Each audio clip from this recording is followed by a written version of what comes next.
Hello friends, स्वागत है आप सभी का मेरे YouTube channel SB coaching classes पर। और जैसा कि हमने अपने पिछले वीडियो में क्वथनांक में उन्नयन यानी एलिवेशन इन बॉइलिंग पॉइंट के विषय में आपको पढ़ा दिया था, है ना। उसकी जितनी भी जानकारी थी मैंने आपको उस वीडियो में बता दिया था। तो आज उसी टॉपिक से संबंधित हमें क्वेश्चंस की प्रैक्टिस करनी है। तो चलिए देखते हैं कि क्वेश्चन नंबर हमारा यहाँ पर फर्स्ट लिखा हुआ है। इस क्वेश्चन में आपको क्या बताया गया है, क्या सॉल्व करना है और किस प्रकार से करना है, इसको जानते हैं। तो चलिए क्वेश्चन को पढ़ते हैं कि ग्लूकोज के एक विलयन में 12 ग्राम ग्लूकोज 100 ग्राम जल में घुला है। इस विलयन का क्वथनांक 100.34 डिग्री सेंटीग्रेड है। जल के मोलल उन्नयन स्थिरांक की गणना कीजिए। यानी एक ग्लूकोज का विलयन बनाया गया है, ग्लूकोज को पानी में घोल करके, है ना, और ग्लूकोज का एक विलयन बना दिया गया है जिसमें ग्लूकोज की क्वांटिटी क्या है, ग्लूकोज की क्वांटिटी जो है आपकी वो 12 ग्राम है ना। यानी ग्लूकोज क्या होगा, विलय होगा, पानी क्या होगा, विलायक होगा। मैंने आपको पहले भी बताया, जिसकी मात्रा कम वो विलय, जिसकी मात्रा अधिक वो विलायक। तो यहां पर ग्लूकोज क्या होगा, ग्लूकोज होगा आपका विलय और जल क्या होगा, विलायक होगा।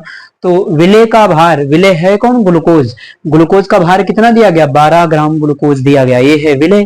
ठीक, 100 ग्राम जल, तो जल क्या है, विलायक है, जल क्या होता है, विलायक है। तो यहां पर 100 ग्राम आपको वाटर दिया गया है, विलायक का भार। ठीक, विलयन का क्वथनांक, ये विलयन का क्वथनांक क्या होता था, जरा ध्यान करिए। विलयन का क्वथनांक, विलयन के क्वथनांक को हम टीबी से लिखते थे। विलयन का क्वथनांक टीबी होता था और शुद्ध विलायक का क्वथनांक टीबी 0 होता था, है ना। तो शुद्ध विलायक क्या होता है, वाटर होता है, तो टीबी 0 तो उसका होगा और विलयन का क्वथनांक क्या होगा, टीबी होगा, है ना। तो विलयन का जो क्वथनांक होगा, है ना, तो देखिए विलयन का क्वथनांक, जो विलयन का क्वथनांक आपका है 100.34 डिग्री आपको दिया गया है। ठीक, चलिए उसके बाद जल के मोलल उन्नयन स्थिरांक की गणना कीजिए। उसके बाद कहा गया है कि आपसे जल का मोलल उन्नयन स्थिरांक ज्ञात कीजिए, है ना। तो चलिए अब यहां पर देखिए क्वथनांक वगैरह की बात आई तो पता ये चल गया कि ये क्वथनांक में उन्नयन से लगेगा फार्मूला, है ना। ये सवाल उसी मेथड से लगेगा, उसी फार्मूले से लगेगा, क्योंकि क्वथनांक में उन्नयन वगैरह दे दिया गया है। तो हम सवाल पढ़ के भी जान जाएंगे कि ये क्वथनांक में उन्नयन के फार्मूले से सॉल्व होगा। तो चलिए 1 मिनट के लिए जब हम क्वथनांक में उन्नयन के फार्मूले को लिख लेते हैं, वहां से हमें ये पता चल जाएगा कि हमें क्या क्या निकालना पड़ेगा और क्या क्या दिया गया है। चलिए इसकी जानकारी जरा ले लेते हैं यहाँ पर। तो फार्मूला देख लेते हैं 1 मिनट के लिए, क्या है कि डेल्टा टीवी बराबर KB into small M into 1000 और नीचे क्या होता है, small M into capital W. ये होता है क्वथनांक में उन्नयन का final formula. KB into m, m मोललता होती थी, मोललता की वैल्यू यहां पर रख दिया था, तो ये फार्मूला आगे बढ़ करके ये बन गया था। अब जरा सवाल में देख लीजिए क्या क्या आपको दिया है, क्या आपको चाहिए। तो यहां से देखिएगा, तो मैंने बताया ग्लूकोज क्या है आपका, विलय है और ग्लूकोज का भार कितना है, तो 12 ग्राम है। देखिए यहाँ पर दिया गया है। तो विलय का भार, विलय का भार स्मॉल डब्ल्यू होता है, तो स्मॉल डब्ल्यू कितना है, 12 ग्राम, यानी 12 ग्राम विलय आपको दिया गया, विलय का भार पता है। ठीक, उसके बाद 100 ग्राम जल, जल क्या होता है, विलायक, विलायक का भार कैपिटल डब्ल्यू। तो यहाँ पर ये कैपिटल डब्ल्यू लिखा है, यानी इसकी वैल्यू भी पता है। कैपिटल डब्ल्यू क्या होता है, विलायक का भार, विलायक कौन है, जल है, और जल की क्वांटिटी कितनी है, 100 ग्राम है। ठीक, तो ये हो गया। विलयन का क्वथनांक आपको डेल्टा, देखिए विलयन का जो क्वथनांक आपको दिया है ये टीबी दिया है। टीबी कितना है, 100.34 डिग्री सेंटीग्रेड। तो देखिए टीबी आपको दिया गया है, ये विलयन का क्वथनांक टीबी दिया गया है। जल के मोलल उन्नयन स्थिरांक की गणना करना है आपको, यानी यही केबी निकालना है। तो यहाँ पर केबी, देखिए केबी जो है कई सभी प्रकार के विलयनों के लिए अलग अलग होता है। जल के लिए कुछ और होता है, कहीं पर बेंजीन लिखा होगा तो बेंजीन के लिए कुछ और होता है।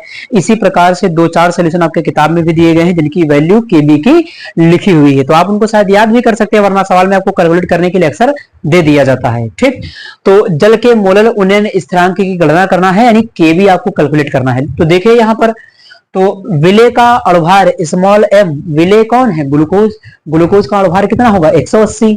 तो ये तो हम कैलकुलेट कर लेंगे। ठीक, स्मॉल डब्ल्यू पता है, स्मॉल एम पता है, कैपिटल डब्ल्यू पता है, ठीक, हमें केबी नहीं पता और डेल्टा टीबी नहीं पता, यानी केबी और डेल्टा टीबी ये दोनों नहीं पता है, तो इन दोनों में से कम एक तो पता हो तभी तो दूसरे को कैलकुलेट कर पाएंगे, है ना। तो ये टीबी निकालना होगा, सबसे पहले हमें टीबी लाना होगा। अब ये टीबी कहां से आएगा, है ना। तो आपने फार्मूला भी पढ़ा था कि डेल्टा टीबी बराबर टीबी माइनस टीबी जीरो, क्वथनांक में उन्नयन, वहां से हम डेल्टा टीबी निकाल सकते हैं, है ना। क्योंकि शुद्ध विलायक का क्वथनांक टीबी जीरो होता है, और शुद्ध विलायक कौन होता है, वाटर, जल का क्वथनांक कितना होता है 100 डिग्री सेंटीग्रेड, यानी वाटर 100 डिग्री सेंटीग्रेड पर उबलता है, बॉइल्ड होना चालू होता है ना। तो जो जल का क्वथनांक है वो, है ना, वो कितना होगा 100 डिग्री सेंटीग्रेड, और वही शुद्ध विलायक, और शुद्ध विलायक के लिए रिप्रेजेंट करते टीबी जीरो से, है ना। तो ये फार्मूला लगेगा, ये तो मुझे पता चल गया, यहां से मुझे डेल्टा टीबी निकालना पड़ेगा, उसके बाद इसका यूज करना पड़ेगा, है ना। तो चलिए अब मैं इसको इरेज करके स्टेप बाय स्टेप जो सवाल में दिया गया है मैं उसको लिख देता हूं यहां पर। तो चलिए सवाल में जो जो दिया गया हम उसको पहले लिख लेते हैं, है ना। चलिए यहां सॉल्व करते हैं इसको।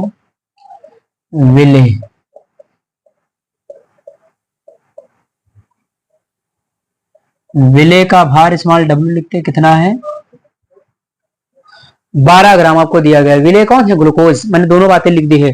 विले का भार स्मॉल डब्ल्यू बराबर 12 ग्राम, है ना। और विले के तौर पर अगर लिखना चाहे तो कौन है, तो विले है आपका ग्लूकोज, है ना। चाहे ग्लूकोज का भार लिख लीजिए, ध्यान रखिए कि विले ग्लूकोज है, ठीक। तो विले का भार हो गया। अब आपको विले के अणुभार की भी आवश्यकता पड़ेगी, अभी मैंने आपको फॉर्मूले में दिखाया था, स्मॉल एम था। चलिए तो विले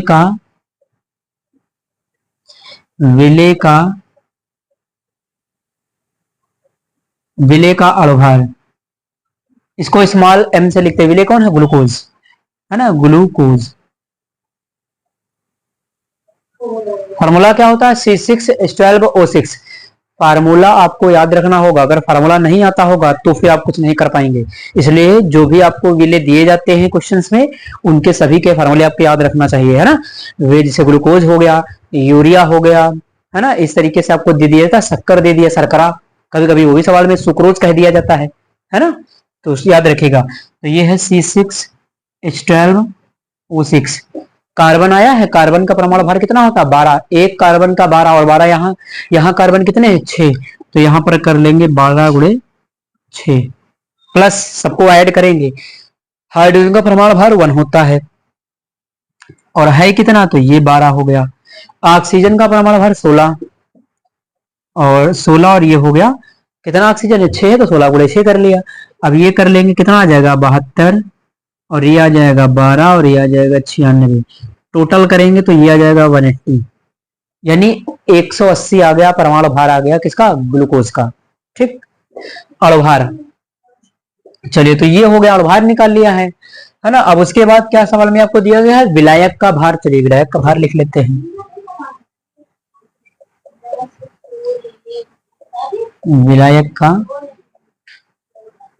विलायक का भार कैपिटल डब्ल्यू। तो विलायक के भार को कैपिटल डब्ल्यू से लिखते, कितना दिया गया, 100 ग्राम दिया गया है ना। 100 ग्राम आपको विलायक का भार दिया गया। और क्या दिया है आपको, विलयन का क्वथनांक दिया है टीबी। चलिए इसको लिख लेते हैं।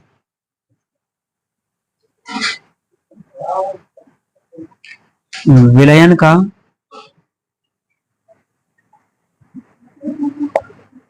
क्वथनांक आपको टीबी दिया है, कितना है 100.34 डिग्री। ये आपको दिया गया है विलयन का क्वथनांक, है ना, 100.34 डिग्री। अब उसके बाद आपको विलायक का क्वथनांक, शुद्ध विलायक जो होता है टीबी जीरो, उसका क्वथनांक कितना होता है, वाटर होता है 100 डिग्री सेंटीग्रेड उसका क्वथनांक होता है। तो ये विलयन का क्वथनांक पता हो गया। अब आपको क्वथनांक में उन्नयन डेल्टा टीबी यहां से निकालना होगा। तो चलिए इस साइड में कर देते हैं इसको। यहां से क्या निकालना होगा, डेल्टा टीबी। चलिए टीबी, क्योंकि ये निकालेंगे तभी तो उस फार्मूले में रखेंगे, इसलिए इसको पहले निकालना पड़ेगा। तो ये हो जाएगा टीबी माइनस टीबी जीरो। देखिए हो जाएगा, ये फार्मूला तो होता है क्वथनांक में उन्नयन का। तो टीबी कितना होगा, टीबी आपको सवाल में दिया गया 100.34, तो यहां पर लिख लेंगे 100.34।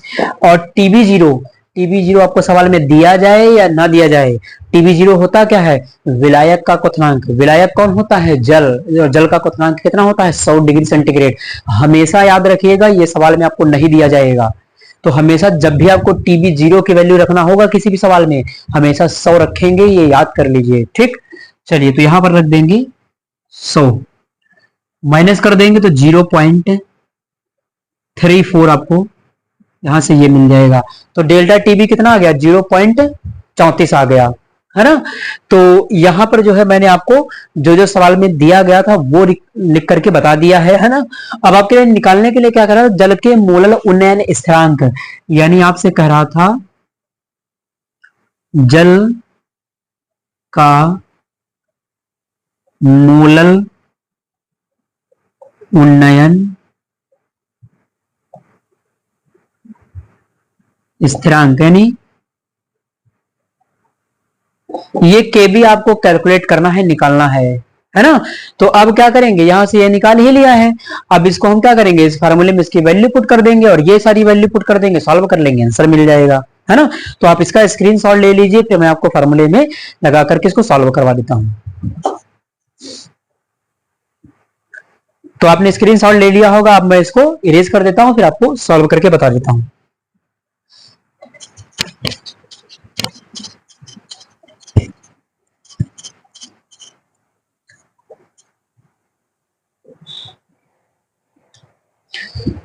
चलिए तो मैंने ये डाटा नहीं मिटाला है, जिसकी जरूरत पड़ेगी यहां से लिख लेंगे। चलिए फार्मूला लिख लेते हैं हम, डेल्टा टी बी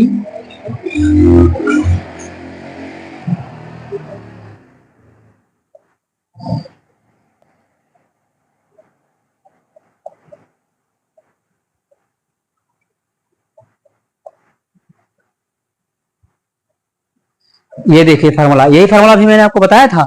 अब यहां से जो जो वैल्यू पता है उनको वहां पर पुट कर देंगे, सॉल्व कर लेंगे, आंसर मिलेगा। तो देखिए केबी है ना, केबी ही आपको निकालना है।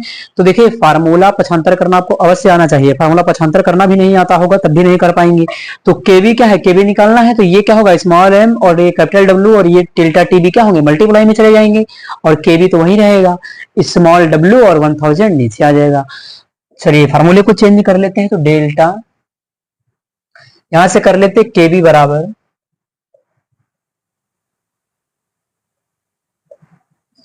बराबर हो जाएगा आपका डेल्टा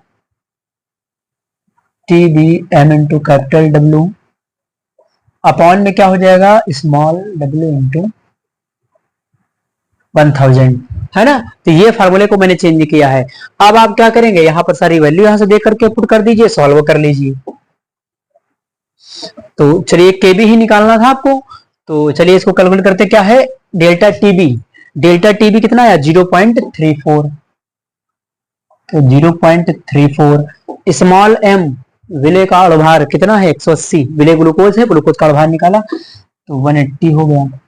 उसके बाद कैपिटल डब्ल्यू विलायक का भार, विलायक विलायक कहां चला गया, ये देखिए विलायक का भार कितना है 100 ग्राम, यानी जल है विलायक, यहां रख लिया 100। नीचे स्मॉल डब्ल्यू विले का भार कितना 12 ग्राम ग्लूकोज, तो 12 ग्राम ग्लूकोज आपका देखिए सामने लिखा हुआ है, चलिए 12 हो गया ये, अपॉन में 1000 तो रहेगा ही फार्मूले से, ये 3 जीरो से 3 जीरो पहले कैंसिल कर लीजिए, 1 2 3 1 2 3 कट गया। अब उसके बाद जो कटने वाला है और काट दीजिए, यहां से 2 6 जा 12 और 2 9 जा 18 हो जाएगा, 3 से काट दें, 3 2 जा 6 और 3 3 जा 9, ये हो जाएगा, 3 ऊपर हो गया, ये हो गया। उसके बाद क्या करेंगे, हम क्या करेंगे कि यहां से अब जो बचा हुआ एक स्टेप में उसको और लिख लिया जाए। चलिए तो यहां से हम इसको इरेज करते हैं थोड़ा सा, केबी बराबर देखिए क्या है 0.34 इंटू 3 हो जाएगा और नीचे क्या है 2, ये बचेगा। अब उसके बाद यहाँ पॉइंट लगा हुआ, पॉइंट के बाद जितनी संख्याएं पॉइंट हटाएंगे नीचे तो जीरो बढ़ जाते हैं, तो यहां से देखिए पॉइंट के बाद 1 2 संख्याएं हैं, पॉइंट हटाएंगे तो 2 जीरो नीचे बढ़ जाएंगे, तो यहां से पॉइंट हटाया तो 2 जीरो नीचे बढ़ाया, और इसको मल्टीप्लाई कर लीजिए, ये कितना हो जाएगा 4 3 12 का 2 हो जाएगा, 3 3 का 9,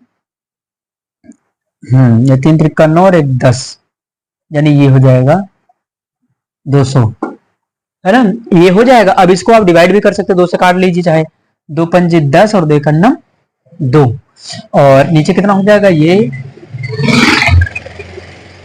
100, है ना। तो ऊपर हो गया 51 और नीचे हो गया 100। अब इसको इरेज कर देते थोड़ा सा,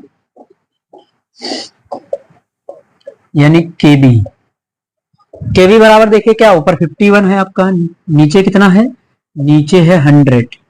अब आप इसको सीधा डिवाइड कर सकते हैं, 0.051, 0.51 है ना। चलिए इसको कर लेते हैं, 0.51 है ना, 0.51 ये आएगा। अब देखिए केबी का जो मात्रक होता है, केबी का मात्रक मैंने भी आपको निकाल करके बताया था, केल्विन किलोग्राम मोल इनवर्स, है ना। जो मोलल उन्नयन स्थिरांक होता है उसका मात्रक होता है केल्विन किलोग्राम मोल इनवर्स। लेकिन अगर टेम्परेचर मान लिया कि इसमें सेंटीग्रेड में दिया गया था तो सेंटीग्रेड में ही लिख दीजिए, है ना। सेल्सियस में क्या होगा, केवल केल्विन जहां पर लिखना था वहां पर सेल्सियस लिख दिया, नहीं सेल्सियस किलोग्राम मोल इनवर्स। चलिए तो लिख देते हैं इसको हम कि सेंटीग्रेड हो जाएगा एक आपका, ये हो जाएगा, और फिर क्या लिख देंगे किलोग्राम, यानी किलोग्राम के लिए केजी लिख देंगे,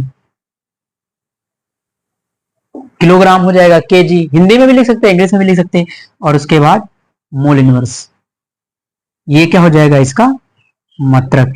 तो इस प्रकार से इसका ये आंसर आ गया, है ना। और इसका मात्रक भी मैंने आपको बता दिया, हमेशा याद रखिएगा। मान लिया टेम्परेचर सेंटीग्रेड में दिया है, सेंटीग्रेड में भी लिख सकते हैं, अगर केल्विन में लिखना है तो केल्विन में भी लिख सकते हैं, कोई दिक्कत कोई समस्या नहीं है। तो यहाँ पर इस प्रकार से ये क्वेश्चन मैंने आपको सॉल्व करवा दिया है, आप इसका स्क्रीनशॉट ले लीजिए, फिर मैं आपको अगला क्वेश्चन सॉल्व करवाता हूँ।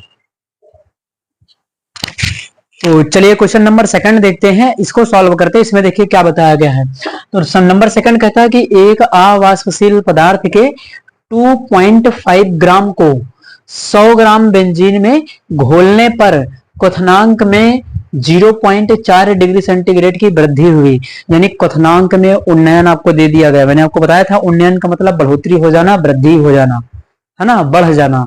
तो यहाँ पर आपको क्वथनांक में उन्नयन दे दिया है इसने, यानी क्वथनांक में उन्नयन को लिखते हैं डेल्टा टीबी से, और यहाँ पर आपको डेल्टा टीबी की वैल्यू दे दिया है कितना, तो ये दे दिया है 0.4 डिग्री सेंटीग्रेड, ये आपके डेल्टा टीबी की वैल्यू है, ठीक।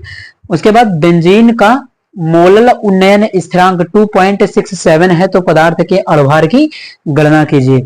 अब बेंजीन का जो मोलल उन्नयन स्थिरांक है ना, मैंने कहा था आपसे पहले भी कि आपको कई विलयनों का जो है क्वथनांक, आपको ये जो मोलल उन्नयन स्थिरांक है वो आपको किताब में दिया गया है, आप उसको देख भी सकते हैं, वैसे सवाल में जरूरत पड़ेगी तो वो आपको दिया रहेगा। तो यहाँ देखिए दिया हुआ ही है बेंजीन का, पदार्थ के अणुभार की गणना करना है, यानी वो जो आवासशील पदार्थ मिला करके विलयन बनाया गया है ना बेंजीन में। इस बार विलायक कौन है, बेंजीन है। मैंने आपसे पहले भी कहा था कि जो विलायक का काम होता है वाटर करता है, जल करता है। 99% केसेस में जल होता है, लेकिन कभी कभी 1-2% में क्या होता है कि कोई और भी देखने को मिल जाता है। जैसे यहाँ पर देखिए सवाल में क्या है, इस बार विलायक आपका बेंजीन है ना, इस बार वाटर नहीं है विलायक, ठीक। तो विलायक 1% केसेस में बदलता रहता है, तो यहाँ पर देखिए बेंजीन आ गया, ठीक। तो ये हो गया। अब हमें पदार्थ के अणुभार की गणना करना है, यानी स्मॉल m निकालना है, जो आवासशील उसमें विलय मिलाया गया है उसके अणुभार की गणना करना। तो एक बार फार्मूला जरा देख लेते हैं हम कि ये क्वथनांक में उन्नयन के फार्मूले से लगेगा, ये तो पता है, सवाल पढ़ के पता चला, लेकिन फार्मूले को एक बार हम जरा देख लेते हैं। फार्मूला क्या होगा, डेल्टा टीबी बराबर KB into small W into 1000 upon small M into capital W. देखिए फार्मूला यही लगेगा, ये तो क्लियर है ना। चलिए अब इसमें देख लीजिए हमें क्या क्या दिया गया है, यहीं पर समझ लेते हैं, उसके बाद मैं आपको लिख करके बताऊंगा। तो यहाँ पर देखिए केबी कितना है, जल ये है केबी है मोलल उन्नयन स्थिरांक। जब जल कहेगा तो जल का हो जाएगा, जब बेंजीन कहेगा तो बेंजीन हो जाएगा, या कोई और कहेगा तो उसका हो जाएगा। तो केबी क्या है, मोलल उन्नयन स्थिरांक। और यहाँ पर मोलल उन्नयन स्थिरांक किसका रखना है, बेंजीन का, क्योंकि सवाल में बेंजीन का ही तो दिया है। तो बेंजीन का मोलल उन्नयन स्थिरांक केबी की वैल्यू कितनी, 2.67, ठीक।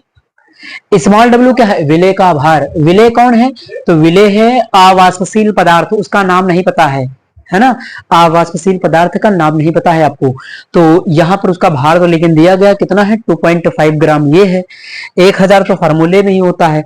स्मॉल एम क्या है, विलेय का अणुभार, और यही तो आपको कैलकुलेट करना है क्योंकि विलेय का नाम भी नहीं पता है।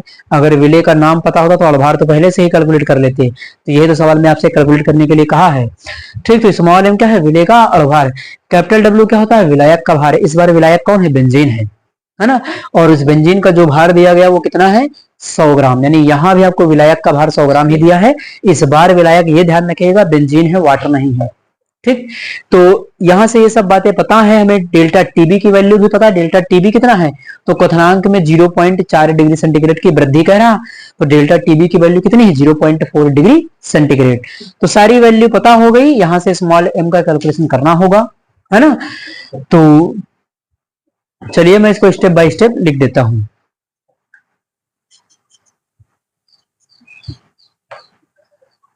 तो यहां पर आवासशील पदार्थ का भार कितना है 2.5 ग्राम। चलिए लिख लेते हैं विलेय। ये आवासशील पदार्थ ही तो विलेय है, इसी को मिलाकर के बेंजीन में विलेयन बनाया गया है ना। चलिए, तो विलेय का भार स्मॉल डब्ल्यू बराबर 2.5 ग्राम ये हो जाएगा। फिर उसके बाद विलायक का भार, विलायक कौन है बेंजीन, तो इसका भार कितना है 100 ग्राम, यानी यहां पर विलायक का भार, विलायक का भार कैपिटल डब्ल्यू होता है, ये कितना है, ये आपका 100 ग्राम, 100 ग्राम दिया गया है, ये लिख लिया। उसके बाद आपको दिया गया क्वथनांक में उन्नयन, डेल्टा टीवी की वैल्यू भी दी गई है, तो क्वथनांक में उन्नयन,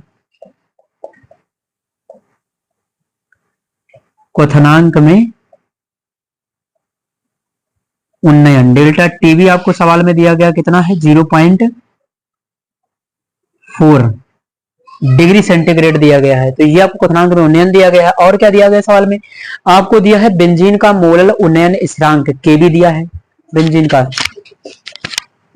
तो चलिए लिख लेते हैं यहां पर बेंजीन के लिए, बेंजीन का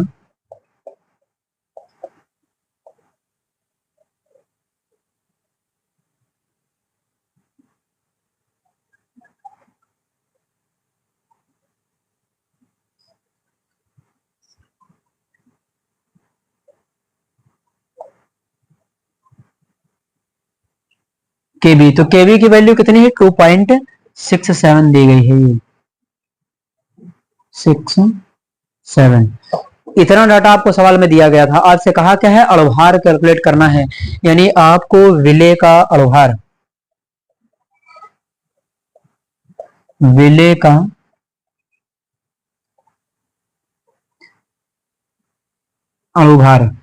का अणुभार स्मॉल एम, ये क्या करना है आपको कैलकुलेट करना है, निकालना है ना। तो इतना डाटा सवाल में दिया गया था, ये कैलकुलेशन आपको करना था।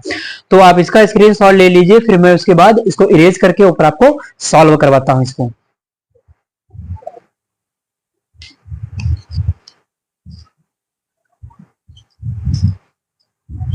तो आपने स्क्रीनशॉट ले लिया होगा। अब मैं इसको फार्मूले के द्वारा स्टेप बाय स्टेप सॉल्व करवाता हूं आपको। देखिए फार्मूला क्या होता है, वही डेल्टा टीबी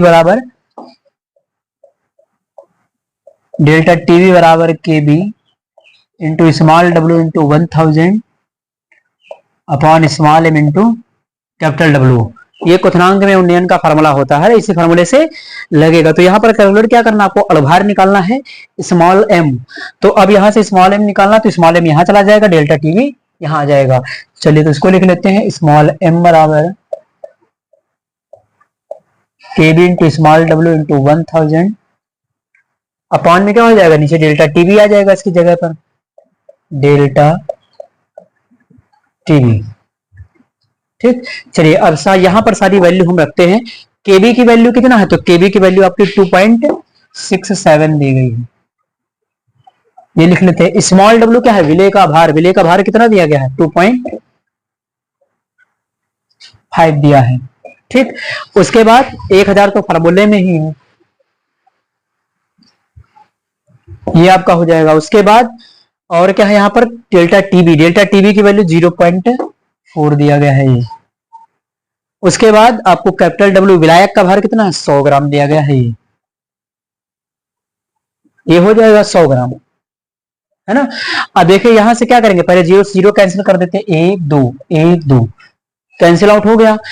पॉइंट के बाद देखिए दोनों संख्याएं बराबर, यहां पर पॉइंट के बाद एक अंक, यहां पर पॉइंट के बाद एक अंक, तो पॉइंट के बाद संख्या बराबर, तो पॉइंट आसानी से हट जाएगा। अगर बराबर नहीं होगा तो बराबर करना पड़ता है जीरो लगा करके, है ना। चलिए तो यहां से पॉइंट और यहां से पॉइंट हटा देंगे, ठीक। अब देखिए ये कट जाएगा, 4 है और यहाँ पर 10 है, तो 2 2 जा कितना हो जाएगा, 4 हो जाएगा, और यहाँ 2 5 जा 10 हो जाएगा, है ना। ये हो जाएगा। अब तो ये कटेगा नहीं, जो डाटा बचा है वो हम लिख लेते हैं आगे। तो यहां पर लिख लेते हैं स्मॉल m बराबर, देखिए क्या होगा, 2.67 25 इंटू 5 हो जाएगा, और नीचे कितना बचेगा, ये 2 बचेगा, है ना। अब यहां पर देखिए पॉइंट लगा हुआ है, इस पॉइंट को हटाएंगे, नीचे 2 जीरो बढ़ जाएंगे, तो यहां से पॉइंट हटाया, 2 जीरो नीचे बढ़ गए, है ना। अब इसको क्या करेंगे, ये 25 और 200 कट जाएगा 8 बार में, है ना। 25 से कम 25 और 25 अठे 200 हो जाएगा। नीचे कितना बचा है, 8, और ऊपर कितना बचा है, ऊपर आपका बचेगा 267 इंटू 5, और नीचे हो जाएगा ये 8। इसको मल्टीप्लाई करेंगे, कितना आ जाएगा, ये आ जाएगा 1335, ये आ जाएगा 267,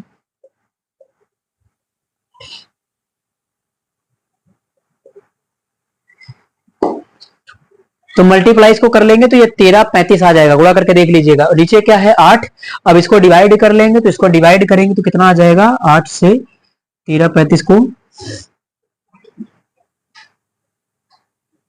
तो इसको डिवाइड जब करेंगे तो ये आ जाएगा 1.166 166.87, यानी यहां पर आपकी स्मॉल m की वैल्यू आ गई ये। अब स्मॉल m क्या है, अड़भार है, अड़भार कितना आया है, 166.87, है ना। तो इस सवाल में जो अड़भार आपसे कहा गया था कैलकुलेट करने के लिए, वो मैंने आपको कैलकुलेट करके दिखा दिया। तो आप इसका स्क्रीनशॉट ले लीजिए, फिर मैं आपसे अगले क्वेश्चन को डिस्कस कर लेता हूं। देख लेते हैं क्वेश्चन नंबर 3 को। अब देखिए यहाँ पर एक दो क्वेश्चन मैं आपको करवा देता हूं कि जो हमारे आयनिक यौगिक होते हैं, यानी आयनिक कंपाउंड्स होते हैं, वृत्त अपघट्ट जिनको कहते हैं, जो टूट करके प्लस और माइनस आयन बनाते हैं, है ना, उन पर भी मैं आपको एक दो सवाल की प्रैक्टिस करवा देता हूं। तो चलिए देखिए क्या लिखा हुआ है क्वेश्चन नंबर 3 कि 1 मोलल सोडियम क्लोराइड विलयन का क्वथनांक ज्ञात कीजिए यदि जल का मोलल उन्नयन स्थिरांक 0.52 है। इस तरीके के प्रश्न आपके ऑब्जेक्टिव की दृष्टि से बहुत ही इंपॉर्टेंट होते हैं, क्योंकि छोटे होते हैं, सॉल्व करना ज्यादा होता नहीं, दिमागी खेल होता है इसमें। इसमें होता क्या है कि ये जो आपको दिया गया होता है, इसमें विद्युत अपघट्ट आपको दिया गया होता है, और विद्युत अपघट्ट क्या होता है कि 2 भागों में टूटता है। भाई अभी तक आप क्या देख रहे थे कि यूरिया, ग्लूकोज, शक्कर, है ना, ये सब क्या हो रहे थे कि विलयन बना रहे थे इनका, तो ये सब विद्युत अनपघट्ट होते हैं, ये आयनों में नहीं टूटते हैं, है ना। ये विलयन में घुल तो जाते हैं जल में, लेकिन ये आयनों में टूटते नहीं है। और ये कंपाउंड जो NaCl है, MnCl2 है, इस प्रकार के जो आयनिक कंपाउंड है वो आयनों में टूटते हैं, प्लस और माइनस चार्ज में, ठीक। तो इसके लिए हमें करना क्या होगा, सबसे पहले इसके लिए हमें सबसे पहले ये करना होगा कि हमें देखना होगा कि इसका फॉर्मूला क्या होगा। तो फॉर्मूला मैंने आपको बताया था, डेल्टा टीवी बराबर केवी इंटू एम, है ना। देखिएगा यहाँ पर जरा फॉर्मूला, डेल्टा टीवी बराबर KB into M. Small M क्या है, मोललता है, और मोललता देखिए 1 मोलल लिखा हुआ ना, कहीं पर आपको मोलल लिखा हुआ मिल जाए, इसका मतलब वो क्या है, मोललता आपको दी गई सवाल में, उसकी टेंशन लेने की जरूरत नहीं। कहीं पर भी 1 मोलल अगर लिखा हुआ है ना, तो मोलल का मतलब मोललता से है, और मोलर का मतलब मोलरता से है ना। चलिए तो यहाँ पर 1 मोलल ले लिया तो टेंशन खत्म हो गई। मोललता कितनी दी गई है, 1, यानी m की वैल्यू कितनी है, 1 है, ठीक। केबी क्या है, केबी है मोलल उन्नयन स्थिरांक। किसका मोलल उन्नयन स्थिरांक, जिसकी सवाल में बात किया होगा उसी का। तो बात किसकी किया है कि जल का मोलल उन्नयन स्थिरांक, यानी ये जल का ही मोलल उन्नयन स्थिरांक आपको रखना है। यहाँ पर इसका मान कितना दिया गया, 0.52 ये दिया गया है, ठीक। डेल्टा टीबी क्या है, क्वथनांक में उन्नयन। देखिए आपको निकालना क्या है, सोडियम क्लोराइड विलयन का क्वथनांक। गड़बड़ कर दिया सवाल में, सवाल में कह दिया आपसे कि सोडियम क्लोराइड का जो विलयन है उसका क्वथनांक कैलकुलेट करिए। अब ये विलयन का क्वथनांक क्या होता है, तो टीबी होता है। विलयन का क्वथनांक टीबी और शुद्ध विलायक का क्वथनांक टीबी 0, है ना। अब ये टीबी अगर आपको निकालना होगा तो डेल्टा टीबी तो पहले पता हो आपको। देखिए जरा फार्मूले को, जैसे डेल्टा टीबी बराबर आपने पढ़ा हुआ है कि टीबी और टीबी जीरो, ये फार्मूला है, ये विलयन का क्वथनांक है, ये शुद्ध विलायक का क्वथनांक है, आपको ये निकालना है, सोडियम क्लोराइड का ये निकालना है। तो अगर ये निकालना है तो पहले ये तो पता हो, क्योंकि जहां पर अगर दोनों क्वांटिटी नहीं पता होंगी तो आप इसको सॉल्व थोड़ी ना कर पाएंगे। तो ये टीबी क्या है, अगर इसको निकालना है तो आपको ये पता होना चाहिए, फिर हम पक्षांतर करके इसको जोड़ घटा लेंगे, आंसर मिल जाएगा हमें, है ना। तो हमें क्या करना होगा कि सबसे पहले डेल्टा टीबी, अब डेल्टा टीबी कहां से आएगा, तो ऊपर वाले फार्मूले से आएगा, ये होगा ना। चलिए तो इसको हटा देते हैं। अब देखिए यहां पर आपको विद्युत अपघट NaCl दिया है ना। तो जब कभी भी कोई आपको विद्युत अपघट दिया जाएगा, दो भागों में टूटता होगा प्लस माइनस में, है ना, तो वहां पर एक चीज छोटी सी बढ़ जाती है, जानते हैं क्या, वो यहां पर बढ़ जाती है आई। अब ये आई क्या वाला है, कहां से आ गया, तो आई जो होता है वो होता है 1/2 गुणांक, 1/2 फैक्टर, है ना। अब ये 1/2 फैक्टर क्या होता है, इसका डिस्कशन मैं आपसे आगे करूंगा, बिल्कुल डिटेल में करूंगा, वहां भी बहुत सारे सवाल करवाऊंगा, है ना। आप केवल यहां पर इतना समझ लीजिए कि जो आई होती है, जो कंपाउंड आपको दिया गया होगा, कितना प्लस चार्ज और कितना माइनस चार्ज वाला जो आयन है उसकी संख्या को जोड़ करके लिखना होता है ना।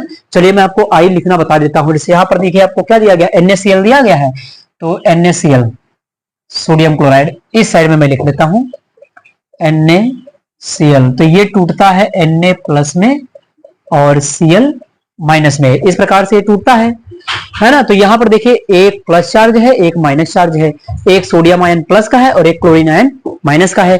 तो एक ये और एक ये दोनों का योग क्या होता है, आई होता है, यानी कितना प्लस चार्ज है कितना माइनस चार्ज है, आप उसको ऐड कर दीजिए, वही आई की वैल्यू होती है ना।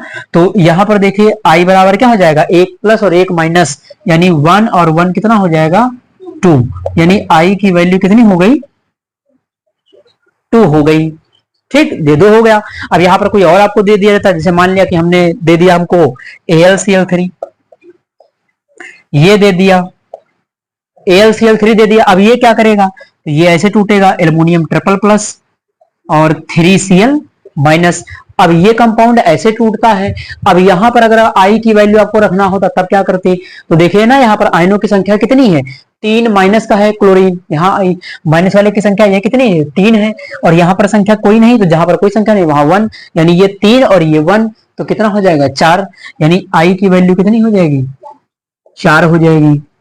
इस प्रकार से जो भी आयनिक कंपाउंड आपको दिया जाएगा उसमें प्लस चार्ज और माइनस चार्ज की संख्या कितनी है उसको जोड़ करके ही आपको आई की वैल्यू मिल जाएगी, है ना।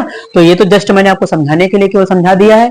तो NaCl के लिए आई की वैल्यू कितनी हो जाएगी, 2 हो जाएगी। तो आई की वैल्यू यहाँ कितनी रखी जाएगी 2। Kb की वैल्यू सवाल में दिया है, M की वैल्यू सवाल में दिया है 1 मोलर, मोलरता कितनी है 1 है ना। चलिए तो डेल्टा टीबी आपको निकालना है, यहां से डेल्टा टीबी बराबर लिख लेते हैं, इसको मैं रेज नहीं करता हूं, इस साइड में आ जाए इधर। तो ये देखिएगा डेल्टा टीबी बराबर क्या होगा, आई की वैल्यू कितनी है, आई की वैल्यू 2 है, केबी की वैल्यू कितनी 0.52, ये हो जाएगा। मोललता की वैल्यू कितनी, स्मॉल m से लिखते हैं मोललता को, 1 है, तो 1 हो जाएगा।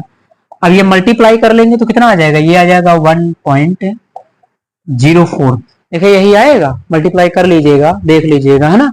तो 1.04 करेंगे, 2 अंकों के बाद पॉइंट लगा लेंगे, 1.04 आ जाएगा, ठीक। तो ये हो गया डेल्टा टीबी। तो डेल्टा टीबी निकाल लिया, अब आप विलयन का क्वथनांक निकाल सकते हैं।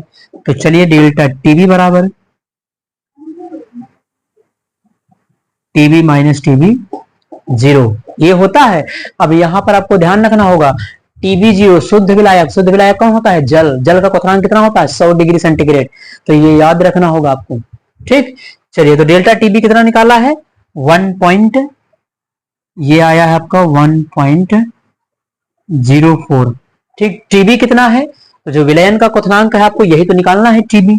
चलिए टीबी आपको कैलकुलेट करना है, माइनस टीबी 0 कितना होता है 100, याद रखिएगा शुद्ध विलायक का क्वथनांक 100, तो ये 100 डिग्री हो गया, ठीक। तो अब यहां से करेंगे ये धरा जाएगा तो प्लस हो जाएगा, यानी टीबी बराबर बन जाएगा 1.04 प्लस 100। अब ये ऐड हो जाएगा दोनों, तो आपको टीबी की वैल्यू कितनी मिलेगी 0.4 डिग्री सेंटीग्रेड, यानी ये हो गया आपका आंसर। तो इस प्रकार से यहाँ देखिए विलयन का क्वथनांक टीवी बराबर मैंने आपको निकाल करके दिखा दिया है ना। तो इन तरीके के क्वेश्चंस की भी प्रैक्टिस आप खूब करिए है ना, क्योंकि ये ऑब्जेक्टिव में बहुत आते हैं प्रश्न इस तरीके से। तो आप इसका स्क्रीनशॉट ले लीजिए, फिर मैं आपसे अगले सवाल का डिस्कशन करता हूं।